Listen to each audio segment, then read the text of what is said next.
Olá, bom dia, bom domingo para você que está acompanhando a nossa programação, acordou bem cedo, já buscou os noticiários, já leu o Jornal Correio de hoje também, já se informou. Então é um prazer ter você aqui conosco para bater um papo, para acompanhar essa discussão de todas as manhãs de domingo, que é o Política Cruzada. E falando em Jornal Correio, nosso convidado está aqui hoje, César Honório, coordenador de conteúdos do Jornal Correio. Hoje nós vamos fazer um bate-papo, uma análise geral do cenário da última semana. Bom dia, César. Bom dia, prazer estar aqui novamente. O comercial para o Correio já estava combinado, viu, gente? Também está aqui Márcio Alvarenga. Quando se fala de política, quando se fala de análise, não tem como não convidá-lo, né? Bom dia, tudo bom, Márcio? Prazer mais uma vez estar aqui. Bom dia a todos.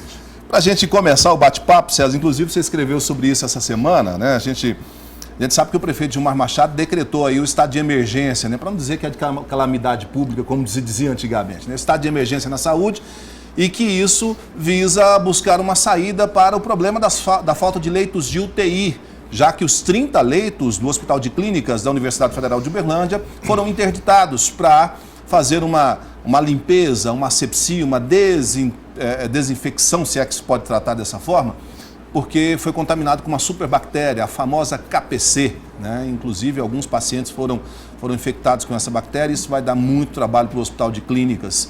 Inclusive, na semana que passou, na sexta-feira, membros da EBSER, da Empresa Brasileira de Serviços Hospitalares, estiveram em Uberlândia para discutir o assunto e propor uma saída. César, é com isso que eu quero começar e eu quero o seu ponto de vista. Bom, para o município de Uberlândia é uma saída, né? Decreta esse estado de emergência, abre caminho para pedir recurso para o governo federal, para o governo do estado, sem ter que apresentar contrapartida, busca contratar UTIs nos hospitais particulares que não têm convênio. Isso abre possibilidade do município remunerar um pouco melhor do que se remunera pelo SUS essas unidades, para não faltar o atendimento à população. Mas não resolve o problema. E aí? Na verdade, assim, eu não tenho conhecimento técnico para falar sobre os problemas com profundidade dos problemas da saúde de Uberlândia. O que a gente sabe, né, como, né, por militar na imprensa, é que são muitos os problemas e não são de hoje, não é dessa gestão, não é só da gestão anterior. Os prefeitos de Uberlândia, no decorrer, até escrevi, usei o termo calcanhar de Aquiles, né? A saúde tem sido um calcanhar de Aquiles, né, um ponto fraco dos prefeitos, né, e não só dos prefeitos de Uberlândia, né? Isso é um problema nacional. Então, assim, e aí tem que ter um programa só para falar sobre as origens, as causas dos problemas relacionados à saúde. Especificamente sobre esse fato novo surgido essa semana que passou, do decreto de estado de emergência, na minha opinião, o que o prefeito Gilmar Machado fez foi criar um fato político, né? Porque, na verdade, esse decreto, no ponto de vista prático, não vai resolver absolutamente nada, mas gera um fato político para ele, primeiro, chamar a atenção para a situação e, segundo, você mesmo já disse, buscar recursos na esfera estadual e federal, chegar lá, né, com a notícia de que, olha aqui como é que está, vocês vão precisar me ajudar, me socorram, né? Então, eu acho que esse decreto é muito mais um fato político do que uma medida efetiva para melhorar a questão da saúde, até porque ela só tem impacto, se tiver, na questão das UTIs, né? E a gente sabe que mesmo os hospitais particulares de Uberlândia também não têm disponibilidade de UTI, seja para o SUS ou até mesmo particular. Então, realmente, do ponto de vista prático não resolve, mas do ponto de vista político deve ter algum peso, nós vamos ver isso aí nos próximos dias. Márcio, levando em consideração o que o César acabou de dizer aqui, que é um problema histórico, para não falarmos assim, que é de longa data, pelo menos nos últimos 20 anos, Uberlândia precisava ter revisto essa questão dos leitos. Se a gente fizer uma conta rápida, a cidade, pela quantidade de habitantes que ele tem, pelos cálculos do SUS, seriam necessários 1.800 leitos de internação públicos. Nós só temos algo em torno de 1.000. Desses 1.800, nós precisaríamos de 180 leitos de UTI públicos. Nós só temos algo em torno de 120, 120, nós temos 89, levando em consideração os conveniados. Nós temos o total de 120, levando em consideração os privados que não são conveniados. Ou seja, está muito longe do necessário, está muito longe do que é preciso. O decreto, como o César colocou, e eu concordo com ele, não resolve. Dá vamos dizer, abre caminho para uma discussão política. Essa história não é de hoje que você ouve e que você já discute isso também no seu programa, né? É um fato que já vem há muito tempo, mas saída mesmo para ela não se tem. Vamos fazer uma retrospectiva breve aqui para os telespectadores entenderem. Quando foi criado o SUS, na década de 90, mais especificamente em 92, era um sistema universal de saúde. Então, na época, foi estabelecido um teto para a cidade de Uberlândia. Só que, na época, esse teto foi subestimado. Estava muito aquém das necessidades. E, consequentemente, a partir de 1992, os problemas na saúde, eles se agravaram. E se agravaram mais a partir do momento em que a remuneração do SUS deixou de compensar e os hospitais particulares deixaram de atender o SUS, sobrecarregando o sistema público de saúde. Então, o que nós tivemos, a partir de 97, foi a criação por parte do Ministério da Saúde, para compensar um pouco essa defasagem do teto do SUS, a remuneração para atendimentos de alta complexidade. Foi o que conseguiu contemplar, inclusive, o Hospital de Clínicas com aporte de recurso maior. Bom, de lá para cá, muita coisa aconteceu. Nós tivemos o Hospital Municipal, a rede pública foi ampliada através das UAIs e, consequentemente, Uberlândia, por ser centro de região, convergem para cá toda a região de Uberlândia. E, consequentemente, o sistema ele fica sobrecarregado. Então, você vê, hoje, muitas vezes, as cidades que não têm uma estrutura hospitalar acabam optando pela terapia da ambulância, ambulancioterapia. Então, transporta o doente para cá para ser atendido numa cidade que ofereça mais problema. Então, Uberlândia paga exatamente esse ônus. Primeiro, de não ter um teto compatível com a sua capacidade, com a sua estrutura em termos de saúde.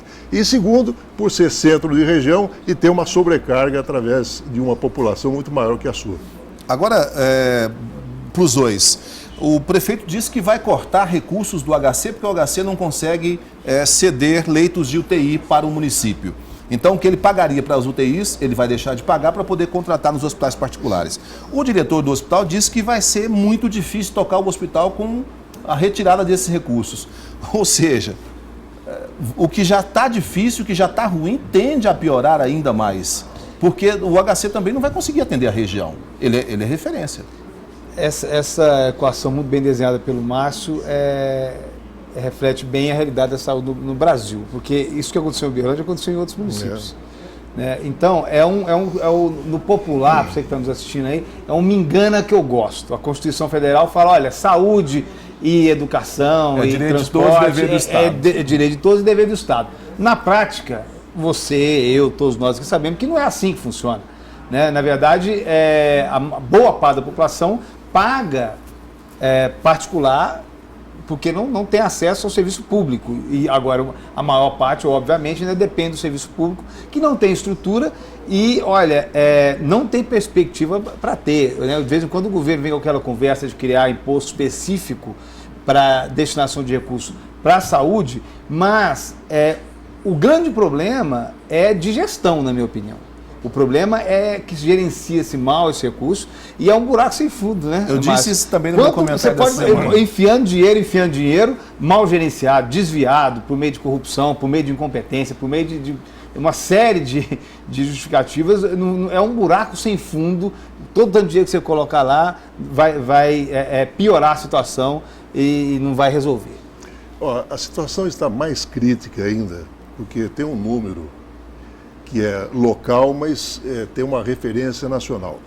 25%, se você fizer uma pesquisa, você vai na porta de qualquer UAI da cidade e aborde as pessoas que estão saindo do atendimento, cada 4 pessoas que saírem, pelo menos uma delas tem plano particular de saúde. O que significa isso? Significa que os planos particulares, por uma série de razões, estão deixando de atender e essa população acaba se tornando cliente do sistema público, congestionando ainda mais. O que o César apontou com relação aos recursos é verdade, porque, para fazer uma analogia, peguemos, por exemplo, aquele famoso cobertor bicicleta, onde você cobre o rosto e descobre os pés. O cobertor é o recurso do SUS, que é rigorosamente insuficiente. Então, esse mecanismo de se criar fatos políticos, como o César apontou, nada mais são do que sinalização para o governo, assim como aconteceu em 97, através da criação das portarias especiais para remunerar procedimentos de alta complexidade. O governo, através do Ministério da Saúde, vai ter que encontrar uma solução alternativa para um aporte adicional de recursos além do teto do SUS. Olha, na semana que passou também, o prefeito Gilmar levou uma comitiva de repórteres, de jornalistas, para conhecer as obras de Uberlândia, passou pelo corredor de ônibus da Segismundo, pelo terminal do bairro Novo Mundo e levou para UPA do bairro Novo Mundo, uma UPA que já está com um processo de construção bem adiantado, mas que nos últimos meses, para não dizer que está com as obras paralisadas, tem uns 2 ou 3 funcionários lá dando uma geral, limpando, mudando uma caixa de um lado para o outro, para dizer que tem alguém trabalhando. Mantendo. Né? Mantendo o movimento. Para quem está nos assistindo, a UPA Novo Mundo ficou famosa com a briga do vereador com o nosso colega jornalista. Com, né? O Arthur Fernandes e o vereador, o Mário Milquem, né? Para quem acompanhou a rede social sabe o que a gente está falando. Então, nós passamos por lá e aí foram uma série de indagações, eu mesmo fiz algumas perguntas. O prefeito espera colocar aquela UPA em funcionamento no final do ano que vem, ou até o meio do ano que vem. Por que ele não pode colocar antes? Primeiro, porque não terminou a obra, ele admitiu, faltou dinheiro do governo federal, o governo federal não mandou o dinheiro, e aí a gente questionou muito, porque havia uma história de que alinhando governo federal, estadual e municipal não faltaria dinheiro para nada, né? Pois é. A UPA, que era para inaugurar no primeiro ano de governo dele, já está terminando o terceiro, não terminou ainda. E a promessa é para o ano que vem. Tá. Quando colocar essa UPA em funcionamento, serão 40 leitos, alguns chamados de leitos mais específicos, semi-intensivos, para atender pacientes que venham com um trauma mais agravado, né? Um acidente de carro, alguém que precisa de um atendimento mais especial. Então, se nós falarmos em 3 UPAs, 40 leitos, 120 leitos, está muito longe dos 800 que a gente precisa. Né? E outra coisa, o custeio dessas UPAs, de onde vem a maior parte do recurso? Do governo federal. Se está faltando dinheiro hoje do governo federal para o HC, para o município e para o estado, vai continuar no mesmo caminho, não vai mudar muita coisa. Mas é porque, Henrique, o problema é muito mais sério. O Márcio revelou uma informação que eu acho que é muito importante. O Jornal Correio de Uberlândia está até desenvolvendo uma reportagem, né, uma pauta com base nisso, de até pessoas que têm convênio particular migrando para o sistema público. Mas o próprio governo encontrou um dispositivo agora para identificar esse paciente e cobrar do sistema público, e já começou esse tipo de cobrança. Cobrar do convênio médico. Cobrar do convênio médico. Eu acho isso delicado, porque, por exemplo, tem muito convênio médico que é particular, que é o seguinte: o sujeito tem direito a uma consulta por ano. Na segunda ele já tem que pagar tanto, na terceira mais tanto, mais tanto, mais tanto. Que não é exatamente um convênio, é um negócio meio... Não, é um convênio, dá uma segurança para o sujeito, se você tiver uma doença mais grave, tiver que internar e tal. Agora, eu estou querendo, só para voltar, o seguinte: o problema é tão sério, porque ele também atinge as redes particulares. Você tem um exemplo de casa, a minha sogra fazendo uma cirurgia, com um convênio, garante para ela um quarto particular, né? Ela está no hospital particular e ela fazendo a cirurgia, entrando para a cirurgia, ainda não sabia se teria o quarto particular, teria que talvez ficar na enfermaria, porque não tinha disponibilidade no hospital particular. Ou seja, tem a garantia do recurso e nem assim consegue. Tá, mas se a gente levar em consideração que o SUS é universal, é para o rico, para o pobre, para o meio rico, para o meio pobre... Teoricamente. Ué, mas a lei, se não me engano, 80-80 é muito clara. Então, mas a situação dos planos de saúde é de tal forma também periclitante que nós estamos diante de um fenômeno muito interessante. Médicos, clínicas, cobrando procedimentos pela tabela do plano, mas com pagamento à vista. Então, quer dizer, essas pessoas que têm plano de saúde acabam tendo que despender recursos na hora do atendimento, com base na tabela do plano de saúde. Então você liga para o médico, eu quero marcar uma consulta. Qual o plano? Fulano de tal. Tem para março de 2016. Aconteceu comigo isso, recentemente. Então, assim... Dá uns 3 programas só para falar sobre a questão de saúde. Vamos fazer o seguinte, já que está muito bom mesmo, a gente vai fazer um intervalozinho para tomar um café e a gente já volta.